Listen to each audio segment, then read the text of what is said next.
बाबासाहेबांना शरद पवारांशी बोलायचं होतं, मी काय कधीही बोलू शकतो म्हणून बाबासाहेबांना दोघांच्या मध्ये बसवलं, अजित पवारांचं मिश्किल वक्तव्य।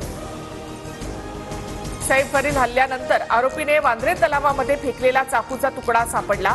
आरोपीला तलावाच्या परिसरामध्ये घेऊन जात पोलिसांकडून तपास। खरंच चाकू मारला की ऍक्टिंग? सैफला बघितल्यावर मलाच संशय। सैफवरील हल्ल्यावर बोलताना नितेश राणेंकडून शंका व्यक्त। नितेश राणे यांच्याकडून सैफचा घाण असाही उल्लेख।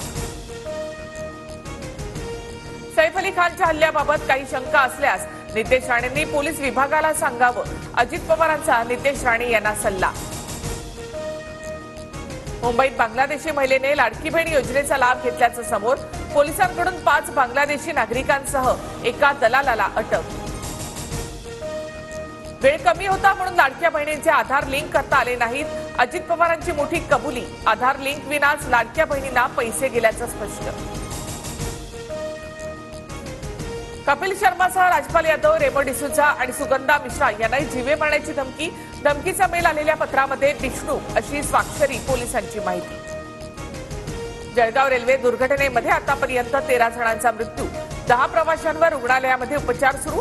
पाचोरा शहर पोलीस ठाण्यामध्ये गुन्हा दाखल। आगीची अफवा पसरवणाऱ्या चहावाल्याचा शोध सुरू।